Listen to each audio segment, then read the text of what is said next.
Hola, hoy hablaremos sobre la monarquía parlamentaria de Gran Bretaña.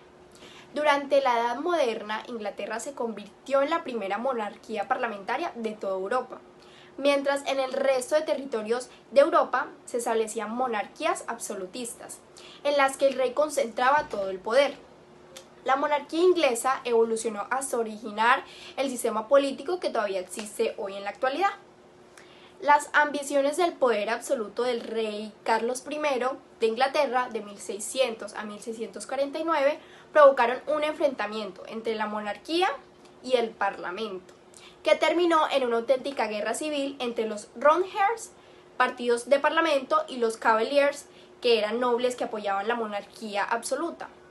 Otro episodio que precipitó la caída de la monarquía absoluta fue la batalla política entre el catolicismo y el protestantismo en Inglaterra. Eso provocó que una parte importante de la sociedad inglesa se rebelara. El clero protestante, los nobles, los miembros del parlamento y la mayoría de la población que no aprobaban las políticas religiosas del rey. Jacobo II decidió huir del país para salvar su vida, lo que fue interpretado como una abdicación. A partir de entonces, el Parlamento decidió limitar el poder de las monarcas ingleses y instaurar un sistema de monarquía parlamentaria que sigue vigente hoy en día.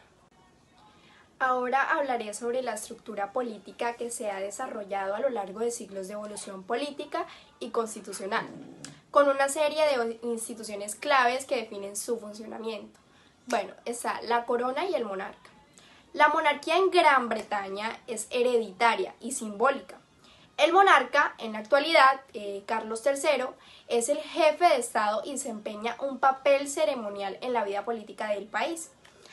El monarca no tiene poderes políticos ejecutivos reales, ya que estos residen en el Parlamento y el gobierno elegido. El Parlamento.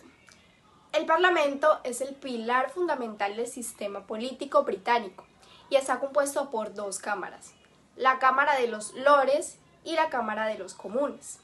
La Cámara de los Lores está formada por miembros hereditarios, eclesiásticos y designados, y desempeñan un papel revisor de la legislación propuesta por la Cámara de los Comunes. La Cámara de los Comunes es la Cámara Baja y está compuesta por medios elegidos en elecciones generales. Es la Cámara dominante en términos legislativos y el primer ministro y el gobierno deben contar con su apoyo para mantenerse en el poder. Ahora, gobierno. El primer ministro es el líder del partido político con mayoría en la Cámara de los Comunes. El gobierno encabezado por el primer ministro es el responsable de administrar diariamente el país y la formulación de las políticas. También está el sistema de partidos. Gran Bretaña tiene un sistema multipartidista, donde los partidos principales son el Partido Conservador y el Partido Laborista, aunque también hay otros partidos como representación en el Parlamento. También está constitución no escrita. A diferencia de otros países, Gran Bretaña no tiene una constitución codificada en un solo documento. Su constitución se basa en una combinación de leyes, convenciones, precedentes y documentos históricos. Bueno, y la otra, que es la última, es la independencia judicial, que el Poder Judicial en Gran Bretaña es independiente y está encabezado por la Corte Suprema del Reino Unido, que actúa como la máxima autoridad judicial. Para pasar a otra parte de la monarquía parlamentaria en Gran Bretaña, tenemos que tener en cuenta que la monarquía es un sistema político donde el Parlamento desempeña un papel central en la toma de decisiones, mientras que el monarca, como lo dije anteriormente, actúa como una figura simbólica. Yo les hablaré de las funciones y de los poderes. El sistema de gobierno de Gran Bretaña, hay dos partes principales que comparten el poder, que es el monarca y el parlamento. El monarca es como una figura de representación ceremonial, como una especie de símbolo nacional. Su trabajo influye cosas como firmar leyes aprobadas por por el Parlamento, y nombrar al primer ministro, pero en realidad la mayor de parte pues es la del poder que tiene el Parlamento. El Parlamento es donde ocurre la verdadera acción. Tiene dos partes importantes que son la Cámara de los Comunes y la Cámara de los Lores. La Cámara de los Comunes es la que manda más, porque es la responsable de quién será el primer ministro y de aprobar las leyes. Los miembros de la Cámara de los Comunes son elegidos por gente en elecciones democráticas, lo que significa que representarán los intereses del pueblo.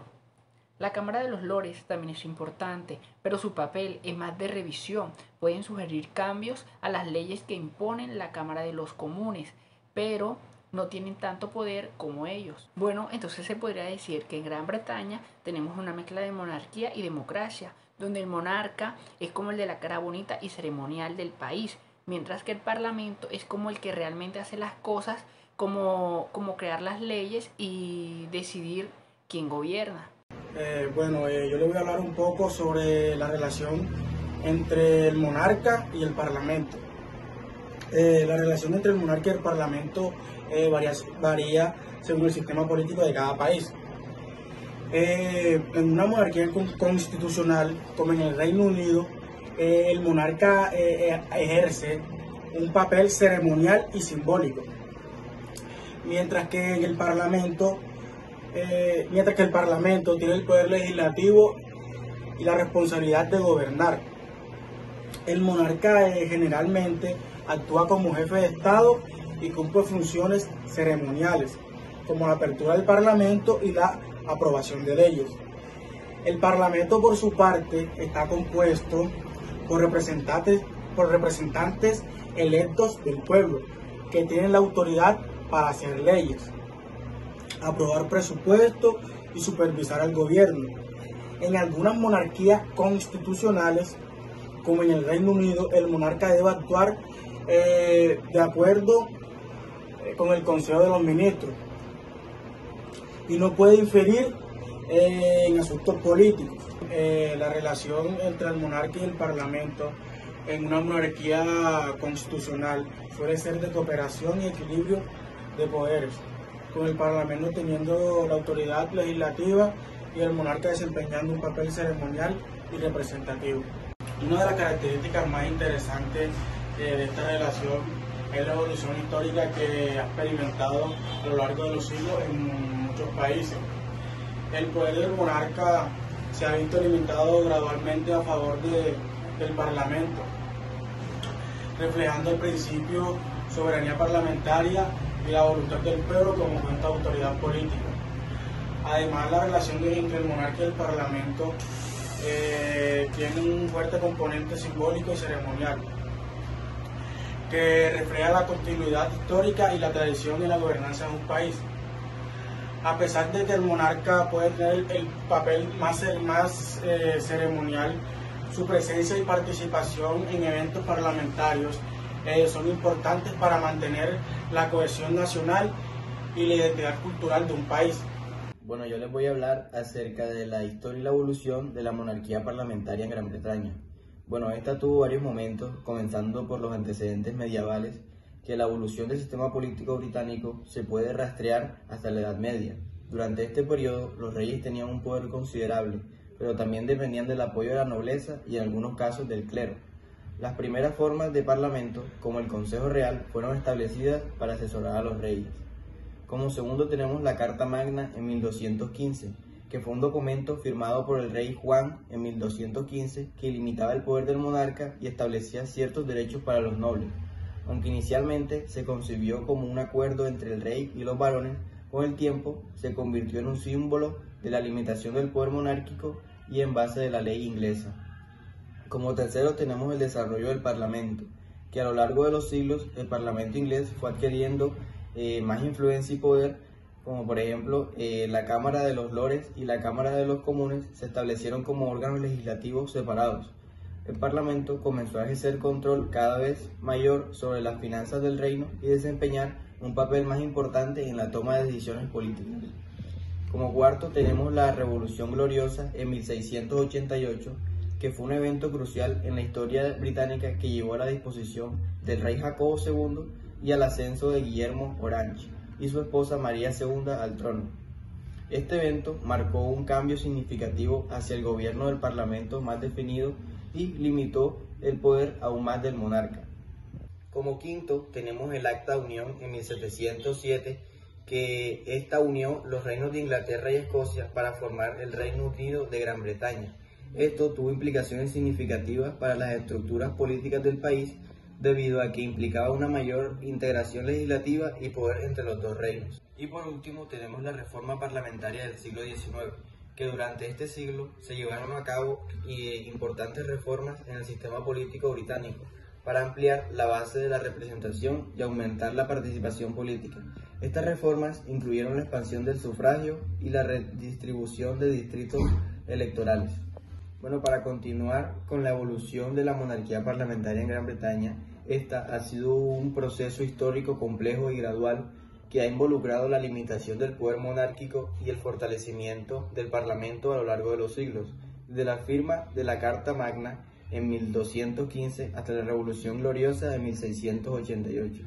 Se establecieron los cimientos para el gobierno constitucional ilimitado a lo largo de los siglos XVIII y XIX. El Parlamento británico experimentó un crecimiento significativo con reformas políticas y sociales que ampliaron la base de la representación y aumentaron la participación política. En el siglo XX, la monarquía parlamentaria se consolidó como un sistema estable y democrático, con la monarquía desempeñando un papel ceremonial y el Parlamento asumiendo la responsabilidad principal en la toma de decisiones políticas y legislativas. Hoy les voy a hablar sobre el sistema de gobierno de Gran Bretaña. En el derecho constitucional británico, el poder ejecutivo pertenece virtualmente al monarca y se ejerce a través de los ministros. En la actualidad, el gobierno es una autoridad ejecutiva constituida por los ministros del monarca. El Reino Unido es un estado unitario plurinacional. Está formado por cuatro países constituyentes, que son Inglaterra, Gales, Escocia e Irlanda del Norte. Cada uno de estas naciones tiene instituciones de autogobierno y competencias propias. El sistema político está encabezado por el primer ministro. Actualmente es Rishi Sunak, que ejerce las funciones de jefe de gobierno. El primer ministro es nombrado por el monarca y debe contar con el apoyo de la mayoría de la Cámara de los Comunes, por lo que generalmente es el líder del partido con más miembros de la Cámara. En este entra la forma del Estado, que está por la monarquía parlamentaria. El sistema no se basa en un único texto codificado, sino que está formado por un conjunto de normas y acuerdos de convenciones o naturaleza constitucional. Todo el mundo se ha preguntado como quién manda al rey, quién manda al presidente. En este caso, el rey es el jefe del Estado y todos sus actos deben ser refrendados por el gobierno de acuerdo con lo establecido en la Constitución. En el Consejo Privado consiste en una institución de gobierno viejo, por decirlo así, o tradicional, que actualmente está conformado por 300 consejeros aproximadamente, considerando a los miembros del Consejo Privado escocés gracias al gabinete, así como los arzobispos de Inglaterra, el speaker de la Cámara de los Comunes, los lores de operación ordinarios y ciertos funcionarios públicos, destacados como los consejeros. En este caso hay algo que son los referéndums. Aparte de las consultas populares locales para resolver asuntos y adoptar decisiones relevantes únicamente para una comunidad específica, como la apertura de cines y edificios públicos, el referéndum era una práctica desconocida en el Reino Unido antes de los años 70. El 8 de marzo de 1973 se llevó a cabo el primer referéndum político de Irlanda del Norte, En esa ocasión se buscaba determinar la permanencia del país como parte integral del Reino Unido, a su conexión con la República de Irlanda. El resultado no fue el esperado, ya que apenas fueron como 58% de los electores que acudieron a votar, de los cuales casi el 100% manifestaron su deseo de permanecer como súbditos del Reino Unido. El 5 de junio de 1975 tuvo verificativo el único referéndum a nivel nacional que ha conocido la historia política británica. Con él, la ciudadanía aprobó el ingreso de Gran Bretaña a la Comunidad Económica Europea. El resultado fue afirmativo en los 4 países. Un tercer ejercicio de democracia directa que realizaron en Escocia y Gales 4 años más tarde. El 1 de marzo de 1979, sobre la necesidad de que ambos países tenían que unirse.